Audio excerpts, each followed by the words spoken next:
In 1972, two strangers met by chance: a disgraced music professor searching for meaning, and a nurse obsessed with astrology and divine prophecy.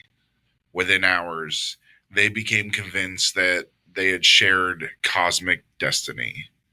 They weren't just ordinary people, they were chosen beings, sent to prepare humanity for the next level. That meeting would give birth to Heaven's Gate, a movement that began as a spiritual quest but ended in the largest mass suicide on U.S. soil.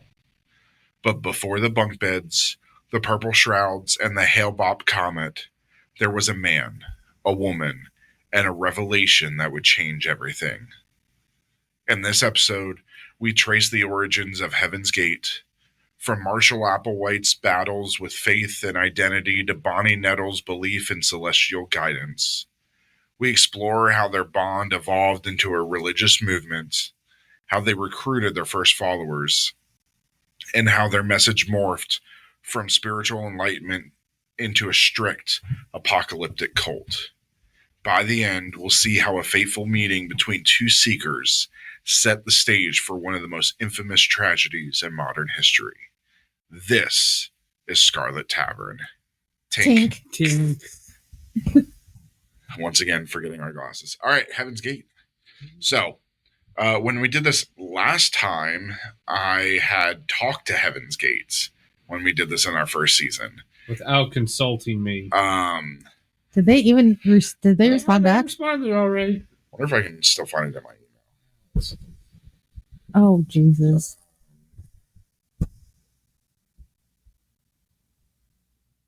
I'm scared to know what they said. If I remember correctly, they didn't say anything weird. It may not be here anymore. Let's just count our blessings. Because I looked at their website. It's very plain. It's 1990s. Yeah, that's how all websites were like in the 1990s. But they did update they do have a suicide policy on there. There's a... no, it's not a note. There's people still taking care of the website. You can email them and then you can buy like their book and stuff. Yeah. Let's see.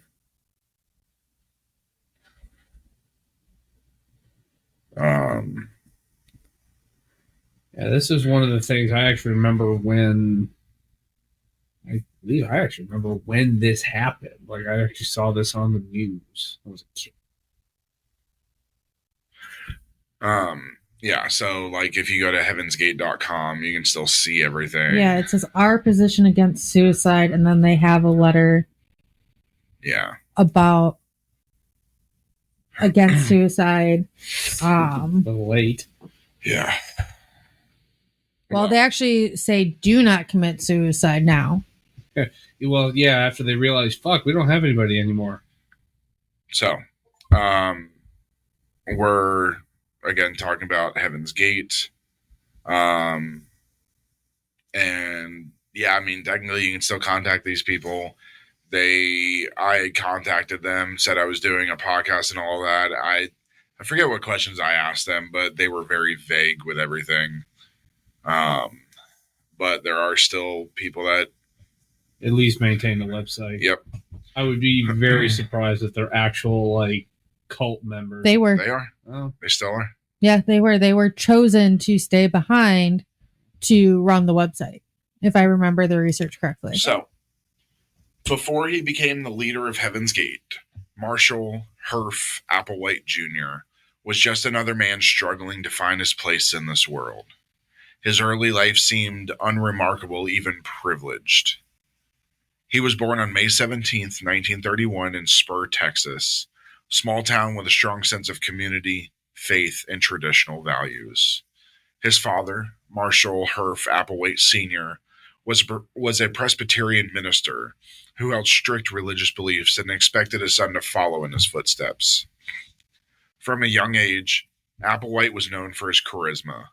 He had an authoritative voice, a natural gift for public speaking, and an innate ability to command attention, qualities that would later define his leadership in Heaven's Gate.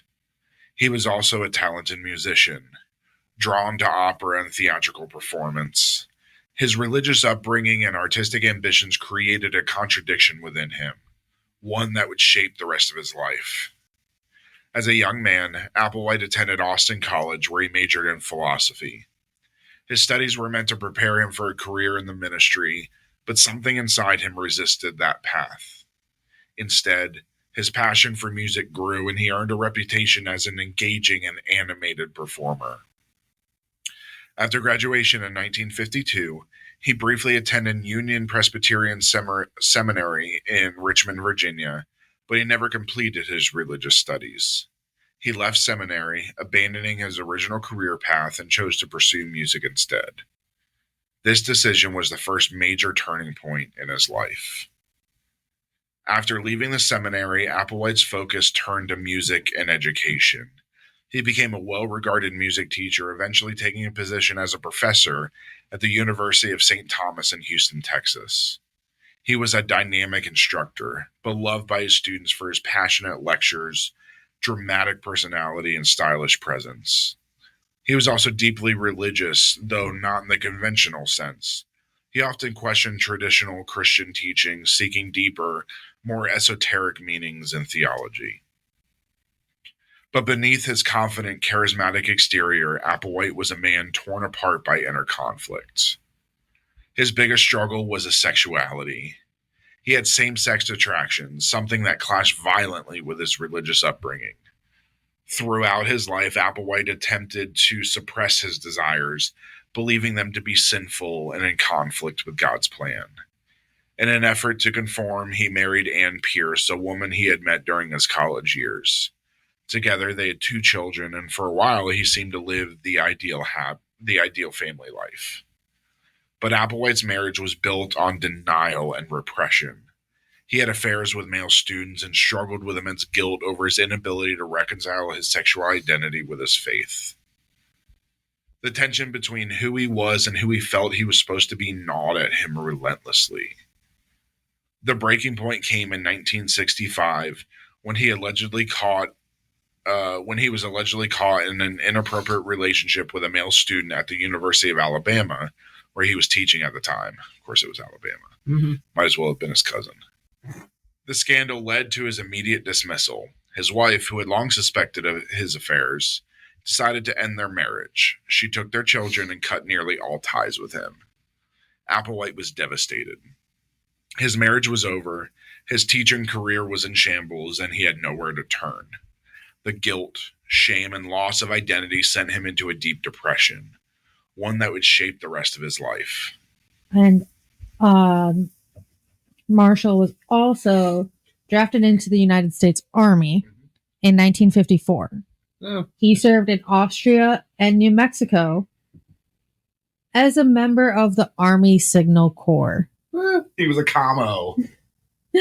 That's when he left the military in 1956 and he enrolled at the University of Colorado. That's where he earned a master's degree in music. And him and his wife had 2 children. Yeah. Yeah, said that. I didn't know it said 2. Yeah, it did. Okay. But yeah. By the late 1960s, Applewhite was a lost man. He drifted between jobs, taking small roles as a musical director and choral conductor, but nothing lasted. He was still deeply religious, but his experiences had led him to question traditional Christianity more than ever. Then, in 1970, his father died. His father had been a dominant figure in his life, someone who had both inspired and burdened him. Applewhite had spent much of his youth trying to meet his father's expectations as a man, a minister, a husband, and a believer, but he had failed at nearly all of it.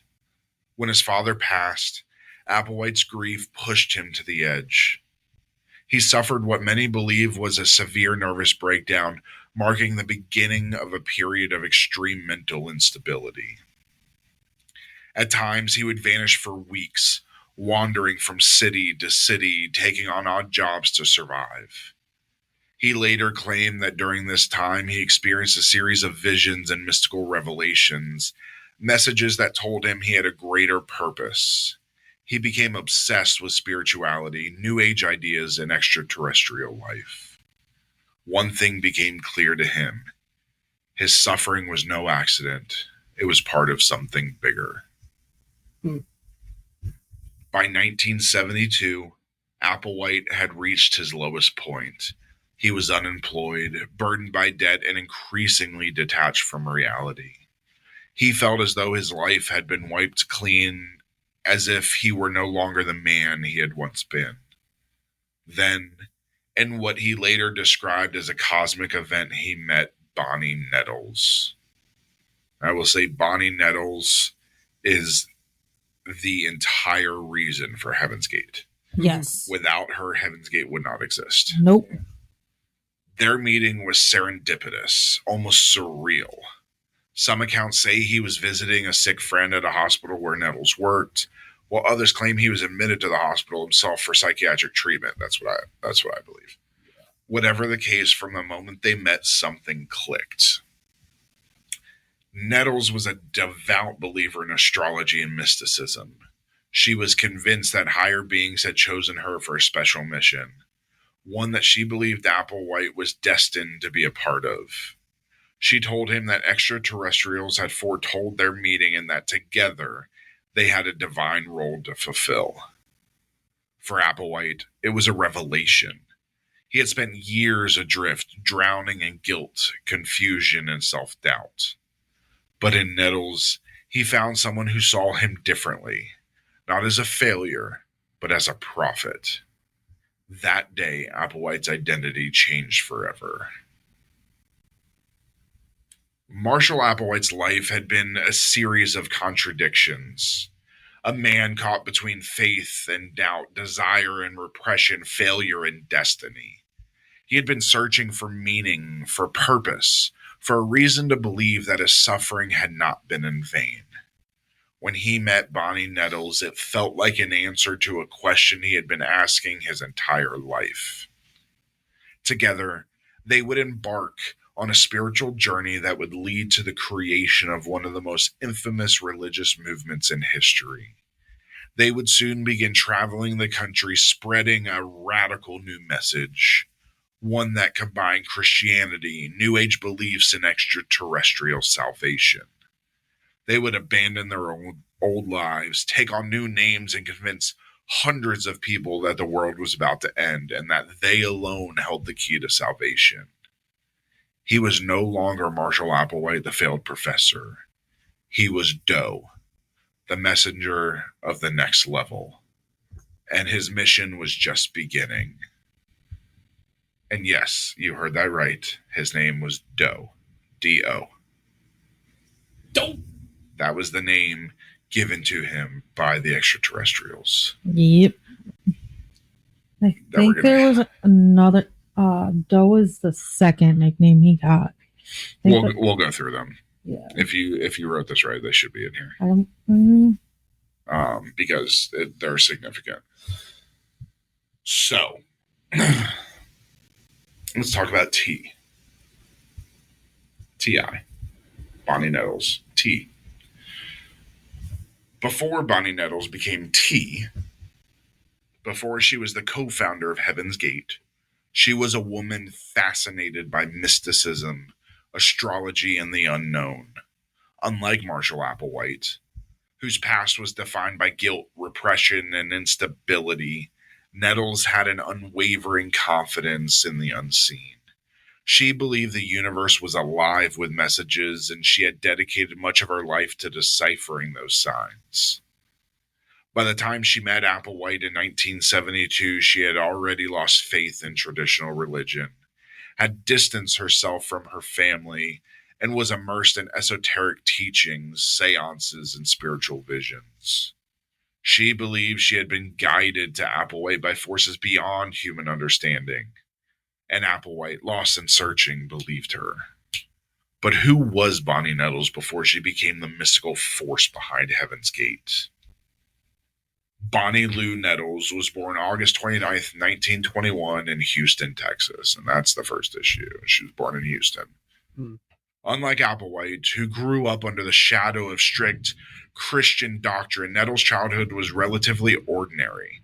She was raised Baptist. That's thing wrong number 2. But her connection to traditional Christianity was never strong. Instead, she developed an early curiosity about the mystical and the unknown. As a young woman, she took what seemed like a conventional path. She became a registered nurse, married a businessman named Joseph Nettles, and started a family. Over the course of their marriage, they had 4 children, and by all outward appearances, she was a devoted wife and mother. And from all research I've done, a very successful nurse. She was well-liked by her patients, well-awarded. This was obviously before Daisy Awards and stuff like that, but she was a good nurse. But inside, Bonnie Nettles was restless. While her husband built a career, she immersed herself in spiritual exploration. She read about theosophy, astrology, and reincarnation. She attended seances, believing she could communicate with spirits and otherworldly entities. She spent hours consulting fortune tellers, looking for clues about her destiny. As time went on, her obsession with the mystical deepened, putting a strain on her marriage.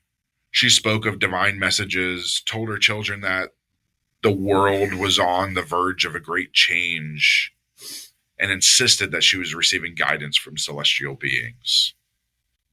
Her most significant belief was that she was communicating with a 19th century monk named Brother Francis, who she claimed whispered wisdom to her from beyond the grave. She saw herself as a spiritual seeker, someone meant to uncover hidden truths about life, the universe, and human existence. But her husband didn't see a mystic. He saw a woman slipping into something dangerous. By the late 1960s, Bonnie Nettles' interest in spirituality had become her life's focus.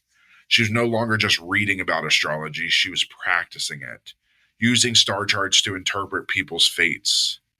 She began to predict events, telling friends that she could see glimpses of the future. Oh, I know somebody's star chart she could use. Mm-hmm. We know somebody's star chart she could use. Whose? Who did we Betty just talk Hill. about that made a star chart? Betty Hill. Oh, yeah. Betty Hill star chart. God, what would that do? Probably nothing. She distanced herself from her family, spending more time with New Age groups and occult circles.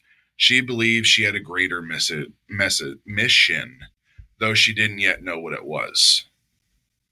At some point, she visited a series of psychics, and according to reports, multiple psychics told her the same thing. You are about to meet a man who will change everything. The most blasé, generic thing you could say to I somebody. should have done that in the hag's voice. This man, they said, would be tall, fair-skinned, and have light-colored hair, like 85% of the population. Yep.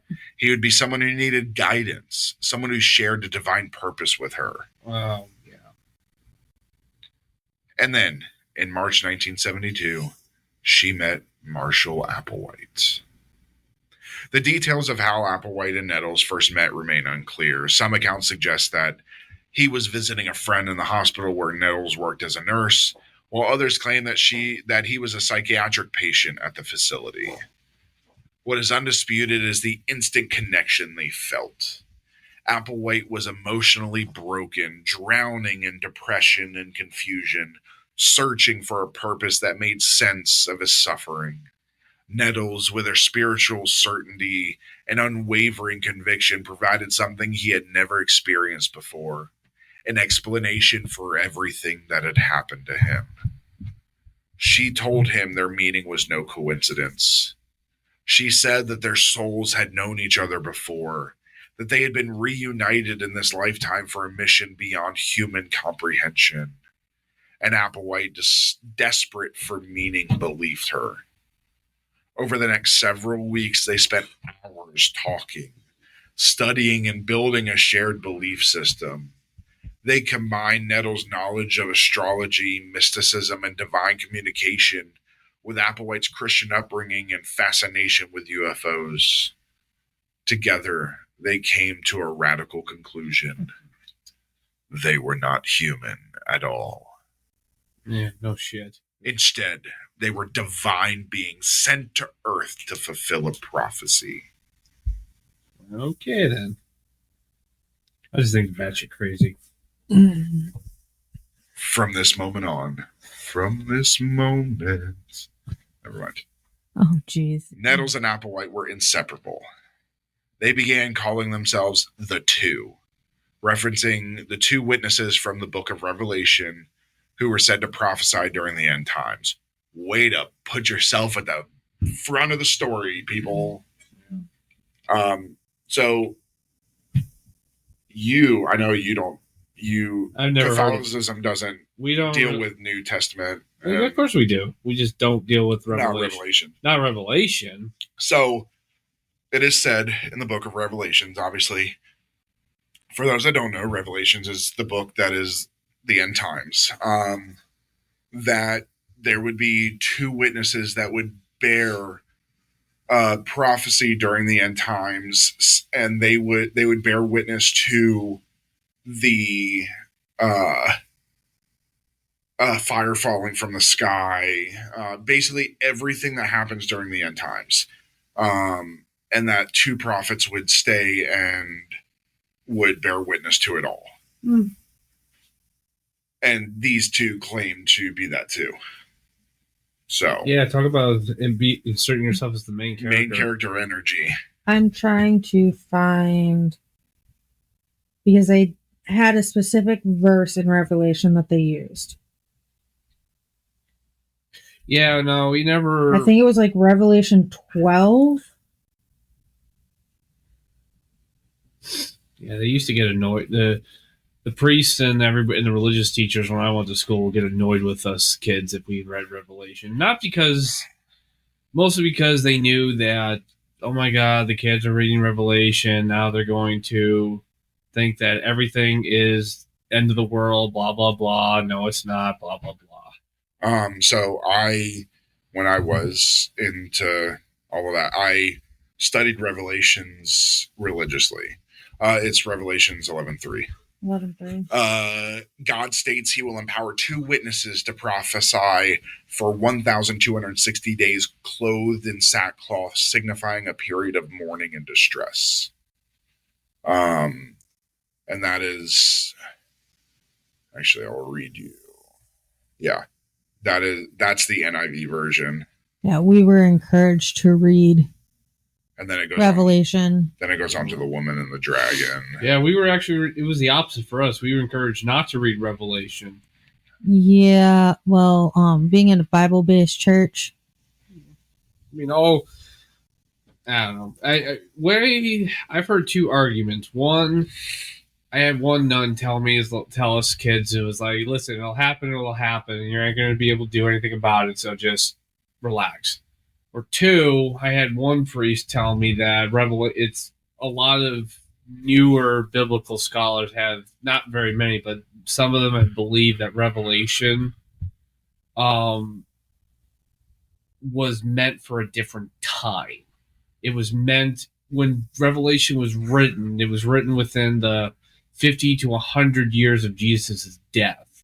So everybody, when it was written, early Christians thought that the apocalypse would be within their lifetime. So because if you start comparing some of like the beast, the symbols and everything to the Roman Empire and other powers in the area, they make more sense at that point than they do in like modern settings. So do you know who wrote the book of Revelation? John, the Apostle John. Yes, correct. So John was exiled on the island of Patmos. Yes. That's when he wrote Revelation. So Revelations 1-3 is the message to the seven churches. Yes. In Asia Minor.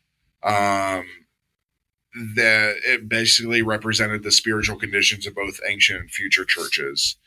Then 4-5 represented the throne room of heaven. John saw God on the throne and Jesus holding the scroll with 7 seals. And then Revelation 6:8-1 talks about the 7 seals. So the white horse, the conquest, the red horse, the war, Black Horse Famine, Pale Horse Death, Martyrs Under the Altar, Cosmic Disturbances such as earthquakes, sun darken, stars fall, and then Silence in Heaven leading to the 7 trumpets. And then Revelations 8 through 11 is the 7 trumpets. Each trumpet brings a different plague. So I'm reading this now. I used to have all this memorized. Number 1 was hail and fire mixed with blood. Number 2 was mountain burning with fire thrown into the sea. 3 is wormwood star poisons water. 4 is sun, moon, and stars darkened. 5, abyss open and demonic locusts appear. 6 is 4 angels release death upon 1/3 of mankind. And 7 is the kingdom of God proclaimed and final judgment begins. Then Revelations 12 through 14 is the mighty signs in heaven. This is where the 2 witnesses appear. The woman clothed with sun, seen as Israel or the church. There is the dragon, the woman and the dragon, which the dragon is supposed to be Satan. There is the beast from the sea, which is the Antichrist. There is the beast from the earth, which is the false prophet that is said to appear. Then there's the 144,000 sealed, and then the 2 witnesses who prophesy, perform miracles, and are killed by the beast. Then Revelations 15 through 16 goes through the 7 bowls of wrath, which are the final judgment. So painful sores on beast followers. Sea becomes blood. Rivers become blood. Sun scorches people. Darkness on beast kingdom. Euphrates dries up, which is the beginning of Armageddon. And then earthquake and 100-pound hailstones. 100 pounds? 100-pound hailstones. Damn. Good God. Falling from the sky. Also, Then, Revelation 17 through 18 is the fall of Babylon. So obviously Babylon the Great, it was a huge global power system, but very corrupt. It was the mother of prostitutes and abominations of the earth. And Babylon was supposed to fall violently. And this is where what Ben said comes in, because obviously this doesn't exist anymore. Nope. Babylon's not there. So that's where what Ben, and then the final battle is Revelations 19 through 20, which is where Christ returns riding on a white horse, which is actually where I believe Gandalf coming back on a white horse was taken from. I mean, that's kind of been that's what people have thought. That is, well, I mean, so Tolkien was Christian, and it's perfectly possible, but white horse steeds ridden by heroes that pops up in a lot of mythologies, both Christian and non-Christian. But it's what a lot of people believe, because it's exactly what it should be. And then the beast and false prophet are defeated, cast into the lake of fire. Satan's bound for 1,000 years. Final judgment of the dead. And then you end with Revelations 21 through 22, which is where New Jerusalem descends, no more death, sorrow, or pain, and God dwells with humanity forever on earth. Yes. So, also, folks, just a little background on John the Apostle. He was also a poet. Yeah. So, that was also another thing that was taught to me about Revelation, is that John, the Apostle John, was a poet. So, take everything that he said with a grain of salt, because if you are artistically inclined in creative writing, you can definitely see a hand of that in Revelation, because some of the stuff is some poetic licensing was taken. Again. And there's the Christians that believe that the final judgments are happening now. You know what, though? Because, again, everything that has just been described, I can name at least 3 different instances in Europe, Africa, and the Middle East that could easily akin to what was happening in Revelations. Rome, for example. Obviously, even back then, Babylon wasn't, during Christ's time, Babylon was not technically the center of everything. In ancient Israel, yes. But by this point, Rome was the city. Yeah. So, and Rome could very easily be described as the center of sin. Exactly. Rome was very sinful. I can name at least 3 different instances in the history of Rome from the time of the empire, actually within the empire, where sudden cataclysmic events happened and Rome was destroyed, quote unquote. I can name a couple even after the Roman Empire fell. Yeah. There is so many plagues and everything that have happened I think, me personally, before we get off, so we can get off this tangent, Revelations is great for describing whatever it is. It's very, very visual. But I think, was it Matthew something? I forget the name of it, where it says, "You will hear of wars and rumors of wars, and all these things will come to pass. But the time of the final judgment is sent, and not even the angels in heaven will know until God says so." I'm paraphrasing there, but essentially, nobody knows when it's going to end until only God knows. That's it. Things happen. It's going to happen. That's all. They all have to come and pass. So people who just want to focus on Revelation because it's the only part of the Bible that actually gives some detail of how it's all supposed to end. I'm using air quotes for that end. So all of that to go back to what they believe that they are the two witnesses of the book of Revelation. Which, by the way, they're not. They're not. No. So their teaching has evolved rapidly. Jesus had been an extraterrestrial sent to Earth to prepare humanity for ascension. That's a bit of a leap. The kingdom of heaven was actually a spacecraft, a higher dimension beyond human reach. Okay. The world was about to be recycled, and only those who followed their teachings could escape the coming destruction. Will we be put in the plastic or paper bin? If we're going to be recycled, it'll be plastic or paper. It's a legitimate question. You would just be the garbage. Wow. No, I love you. By 1973, they had abandoned their old lives entirely. Nettles left her family behind, cutting ties with her husband and children. Applewhite reinvented himself, shedding his past failures and stepping fully into his new role. They began traveling across the United States, spreading their message and seeking followers who were ready to join them in their diving mission. And people listened. Apparently it's a diving mission. Are they scuba divers? Yes. It's supposed to be divine mission, but it's apparently they're going diving. Hey, they were in Florida when this all happened, right? Yeah. Certain letters are very close to each other on the keyboard. And G and E are a little far away there. not really. There's a distinct. There's R and D, R and F between them. So, my bad. After their diving mission, people listened. Now that they are Navy SEALs, their unique blend of Christian millenarianism, UFO mythology, and New Age spirituality resonated with spiritual seekers, outcasts, and those looking for something beyond traditional religion. What began as two people on a quest was slowly becoming a movement of frogmen. I am sorry I mistyped that. I remember when I was typing this, it was like 4 a.m. because I couldn't sleep. Okay. I'm fine with it, honey. It's a mistake. I make all the time. All right, let's dive back in.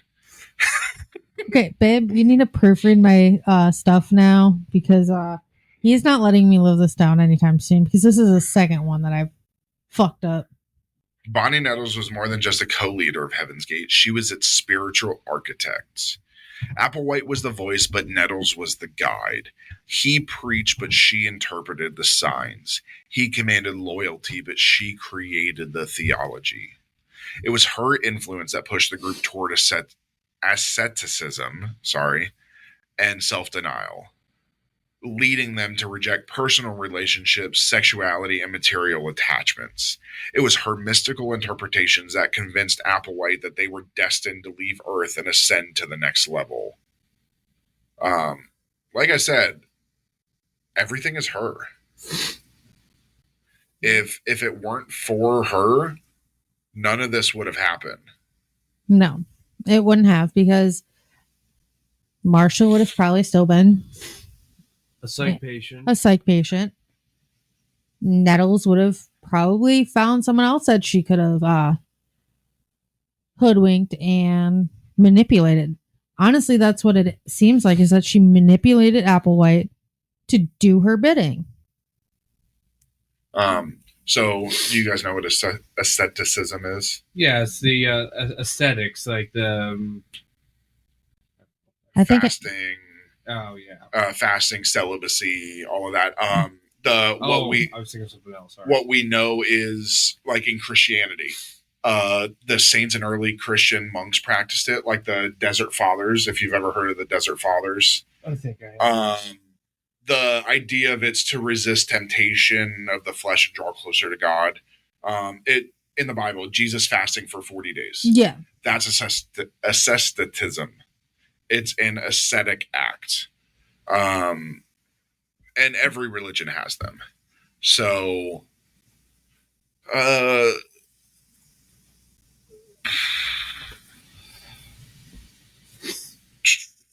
okay, so it was her mystical interpretations that convinced Applewhite that they were destined to leave Earth and ascend to the next level.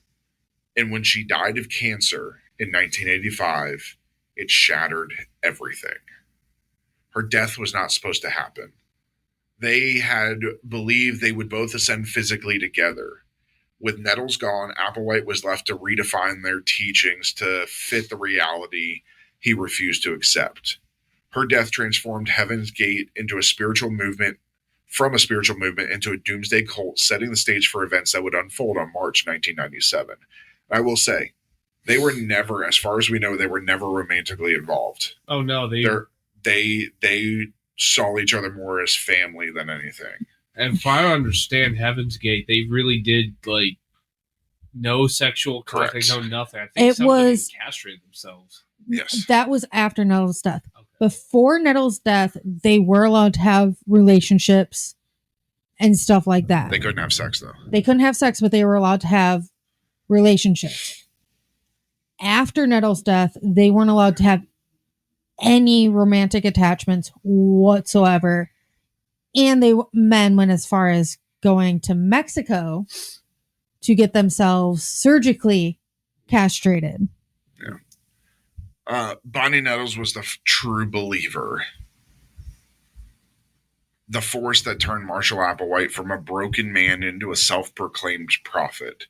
Without her, Heaven's Gate never would have existed. But after she was gone, Applewhite had to carry their mission alone. And without her guidance, his descent into paranoia, control, and ultimate destruction accelerated. Now, by 1973, Marshall Applewhite and Bonnie Nettles had abandoned their old lives entirely. Their identities, families, and past no longer mattered. They believed they were divine beings sent on a mission to prepare humanity for an imminent transformation. No longer Marshall Applewhite and Bonnie Nettles, they adopted new names. Applewhite became Bo, later known as Doe, pronounced D-O-E, and Nettles became Peep, later known as T, or T-E-E. Pronounced T-E-E. Correct. So they were Bo Peep, and then they became Doe T. Stupid. Yeah. They're fucking idiots. They referred to themselves as the Two, believing that they were the two witnesses prophesied in the book of Revelation. Their goal was to find others who were ready to transcend their human existence and guide them to the next level, a non-physical extraterrestrial realm where they would be transformed into perfected immortal beings. But to build a movement, they needed followers.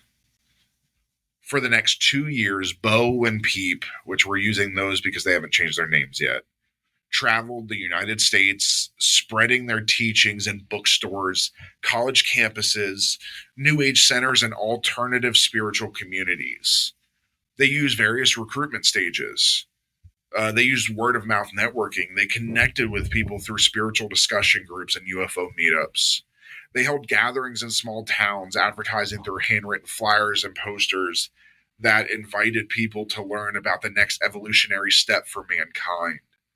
They targeted individuals already involved in New Age movements, theosophy, and extraterrestrial belief systems. Their message was a fusion of Christian millenarianism, UFO mythology, and self-transformation. Sorry, that word's like a pain in the ass to say. If I recall correctly, I'm looking up what that is, but it had something to do with like a lot of religious groups that are built around the new turning of the new millennium. Like the new millennium would be like the ushering in of like the everything from Revelations to a whole bunch of other like the second coming of Christ. Correct. So it's also called millennialism. That's what I've heard. So it's the belief that Jesus returns to earth, established 1,000-year reign of peace and righteousness, a millennium as described in the book of Revelation, which is Revelations 21-6. And just a cap, they came to life and reigned with Christ 1,000 years. They basically believe Christ's second coming will initiate a literal or symbolic 1,000-year reign, and during this time Satan is bound and righteousness prevails, meaning that there's no sin at this point. And that's what they believe. It's kind of out there. So humanity is this is their message. Humanity is on the brink of a massive transformation. The earth is about to be recycled, and only those who abandon their human attachments can ascend to the next level. We, Bo and Peep, have been sent from the higher realms to prepare the chosen ones for their departure.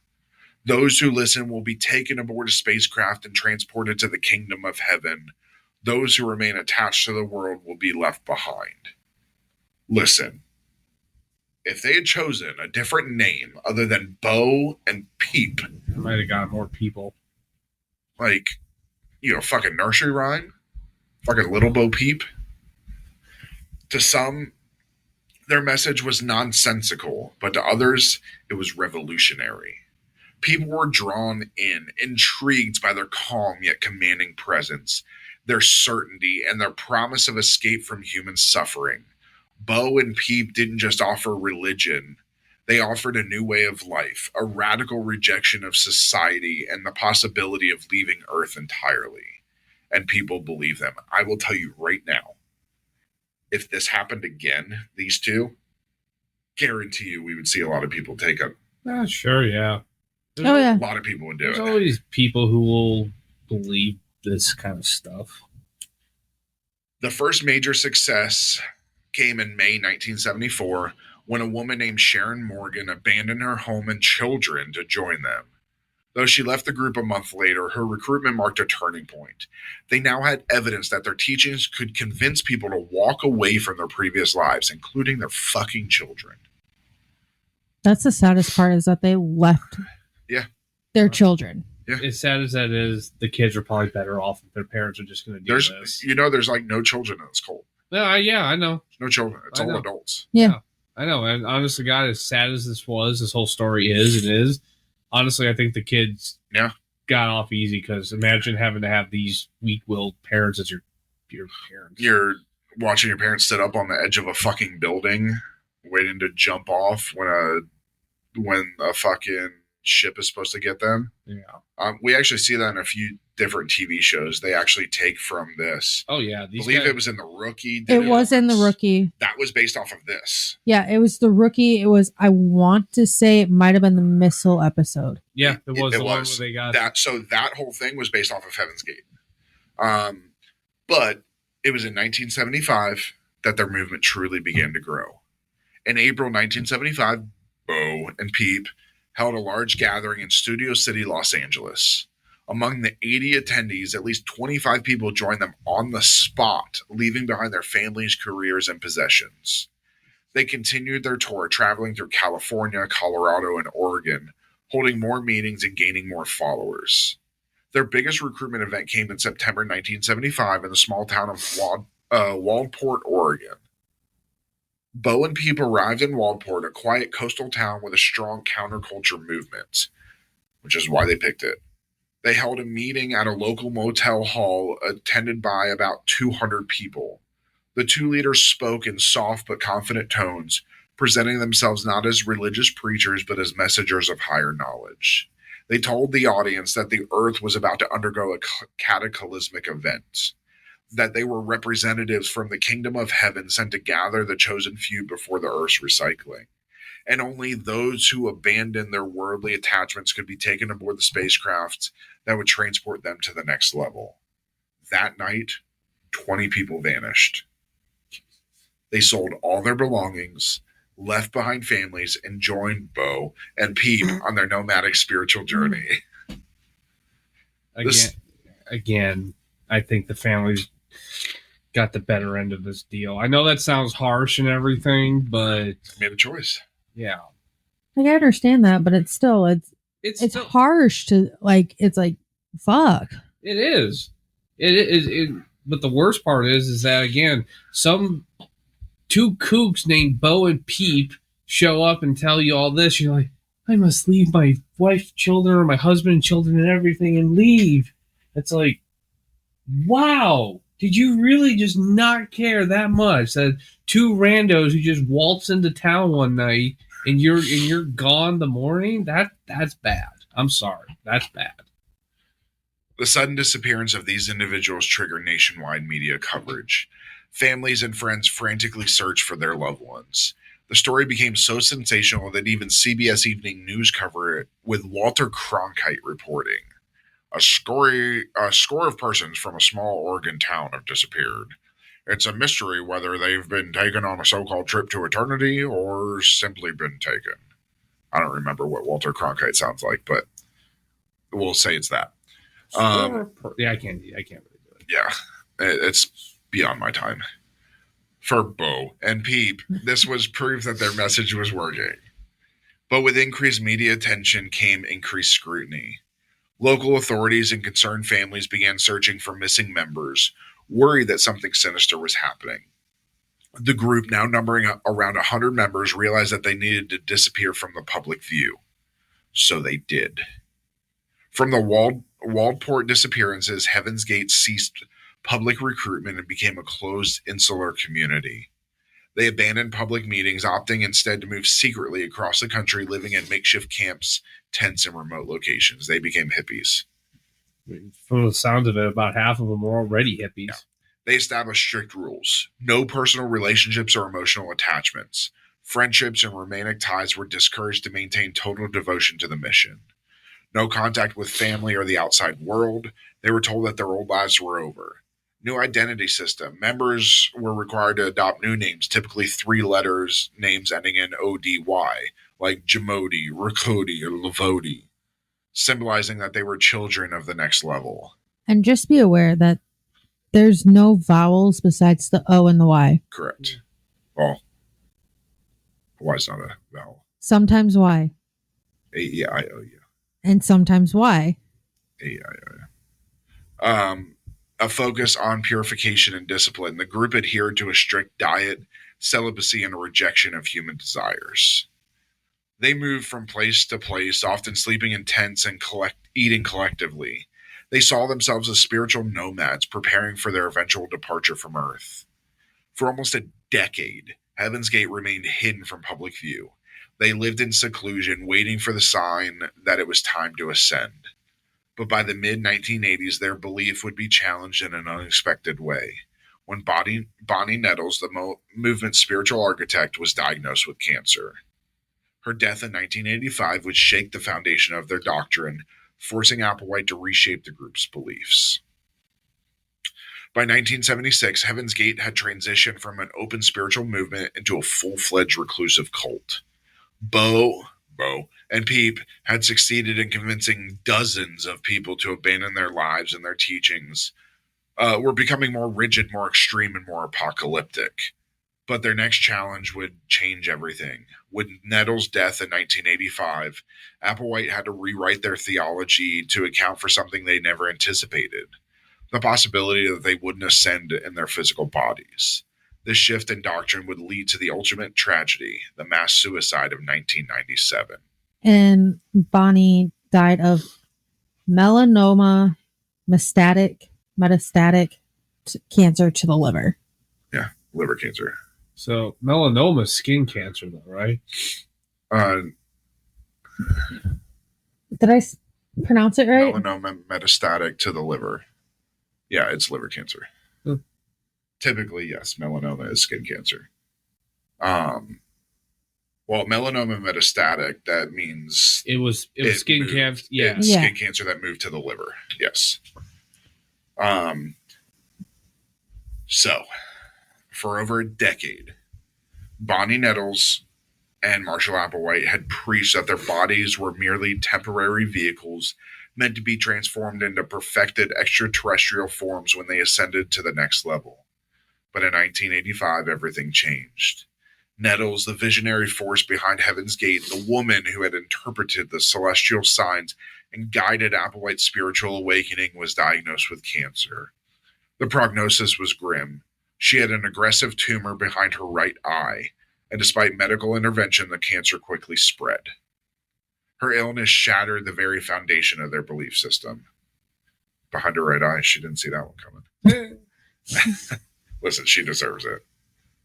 They had always taught that their physical bodies would be taken aboard a spacecraft, where they would be transformed and granted immortality. Death wasn't part of the equation. They were supposed to leave Earth alive. But on June 19th, 1985, Bonnie Nettles died in a hospital in Dallas, Texas at the age of 57. Her body was not taken up into a spaceship. There was no transformation, no ascension, no sign of extraterrestrial intervention. Applewhite was devastated, but more than that, he was terrified. Everything they had believed, everything they had taught was now in serious doubt. And so Applewhite did what all great cult leaders do when confronted with a contradiction in their prophecy. He rewrote the doctrine. And it got even more strict than what they had. Yeah. After Nettles' death, Applewhite was left alone at the helm of Heaven's Gate. For a short time, the group was paralyzed. Some members questioned their faith. If T was the higher authority and had died, what did that mean for the mission? Had they been wrong? Had she failed? Applewhite couldn't allow doubt to spread. He had to adapt the teachings to account for this unexpected event. And in doing so, he cemented his control over the group like never before. And here's his revised doctrine. T had not died. She had exited her vehicle. He told the group that Nettles' physical body was merely a temporary shell and that her soul had successfully been transported to the next level. She had shed her human form and continued the mission from above, preparing the way for the rest of them. The next level was no longer about taking your body with you. Originally, they had believed that a UFO would physically collect them, transforming their human forms into perfected extraterrestrial beings. Now, Applewhite claimed that the soul could ascend even if the body remained behind. This change meant that death was now a necessary step in their journey. He was now the sole representative of the next level. Before, Nettles and Applewhite had been equal co-leaders with T as the spiritual authority. Now that she was gone, Applewhite fully stepped into the role of absolute leader. He had told followers that T had been God the Father in human form, and that she had left him behind to complete the mission. New focus on preparing for departure. The group became more rigid, ascetic, and secluded. Applewhite preached that they had limited time left on Earth and that they had to purify themselves to be ready when their time came. This shift accelerated the group's descent into extremism. What had once been a spiritual movement with vague UFO beliefs was not a doomsday cult, fully committed to the idea that leaving the human body was the only way to reach salvation. Yes, they did. He did say that Nettles was God the Father, and switched from she to he. Yeah. Well, he had to make this, if nothing more, for his own mind was probably broken by this. He probably had to make it make sense to himself as well, as much as his followers. Yeah. So with Nettles gone, Heaven's Gate became even more secretive and withdrawn from the outside world. Members were required to reject all human attachments, no family, no friends, no personal ambitions. They already had that. But this time they were adopting strict identical clothing styles. And I'm sorry, not just clothing. They had to have the same haircut. They all had bowl cuts. And with, at first it was no family, no friends. Now it's no personal ambition. They can't do shit. Because I believe before they could have jobs outside of the group. Now it was only if strictly necessary. Yeah, so they identical clothing, identical haircuts. They all had bowl cuts. except for Doe, because he was losing his hair. He was going bald. So he eventually he goes from that to that. But looking at him, you can tell he's a psycho. Oh yeah. So romantic relationships and sexual activity were banned. Applewhite increasingly saw sexuality as an obstacle to spiritual evolution, mostly because he couldn't have sex with dudes. Members gave up their names, adopting new identities ending in ODY, Jamodi, Rakoti, symbolizing that they were children of the next level, same as before, and their diet was controlled now, sometimes consisting only of liquids or bland restrictive meals designed to remove human indulgence, like plain oats. Like just plain oatmeal, no nothing.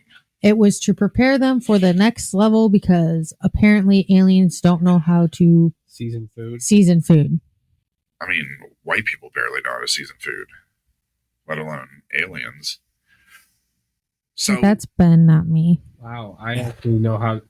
You are not about to say that I don't know how to season foods. How much milk did you have today with the bratwurst we had? That's because it was. You didn't season it. Kayde did. It wasn't that spicy at all. Okay, I have a basic white girl spice level tolerance. Applewhite, already obsessed with eliminating human desires, began preaching that sexuality itself was a trap designed to keep them tied to Earth. I guess I'm staying on Earth. Mm-hmm. He claimed that in the next level, beings had no gender and no reproductive organs. 8 male members, including Applewhite himself, voluntarily underwent surgical castration to demonstrate their devotion. The procedure, which was first attempted by a member with no medical training, nearly resulted in death. After this, they traveled to Mexico for professional surgeries. This extreme control and isolation reinforced the idea that they were no longer human. They were evolving into something higher, leaving their mammalian weaknesses behind. In the early 1990s, the group embraced a new strategy for survival: technology. They started a web design business called Higher Source, which offered professional website creation services. This provided funding for the group. It also gave them access to the growing digital world, allowing them to spread their message more effectively. Their website, heavensgate.com, became their digital pulpit, explaining their teachings to an entirely new audience, which is still used. They used Usenet message boards and email newsletters to recruit new followers. This was one of the first known examples of a religious cult fully integrating itself into the internet. However, Applewhite began to feel time was running out. In 1996, Heaven's Gate came across a story that aligned perfectly with their beliefs. A story that convinced Applewhite that their final departure was imminent. That story was about Comet Hale-Bopp. In conclusion, the death of Bonnie Nettles in 1985 was a turning point that transformed Heaven's Gate from a cult waiting for salvation to a cult actively preparing for their own deaths. Marshall Applewhite had successfully rewritten their theology to account for her passing, shifting their belief system from physical ascension to soul-based departure. He had eliminated sexuality, identity, and individuality from his followers, turning them into pure, obedient disciples. And now, with the rise of the internet, he had the ability to spread his message further than before. But when Comet Hale-Bopp appeared in 1996, Applewhite became convinced that this was the sign they had been waiting for. The final opportunity to exit Earth before it was too late. Their mission was nearly complete. And in March 1997, it would come to its horrifying conclusion. And in the next episode, we explore the final months of Heaven's Gate, their preparations for departure, their chilling farewell videos, and the tragic mass suicide that shocked the world. Any last-minute statements? Batshit fucking crazy. Yep, pretty much. I just feel bad for all the families that were left behind. Yeah, I mean, and well, it isn't touched on, but one of the members was actually what's her name? Uhura from Star Trek. Oh, Originals. Yeah. Yeah. Her brother was part of this. He was one of the ones that died. Yep. That's terrible. I read that. I'm like, oh shit. So, with that, we want to thank you for listening. Please remember to turn in your glasses, push in your seat, and as always, tip the bard. Good night, everybody. Good night. Clink. Clink.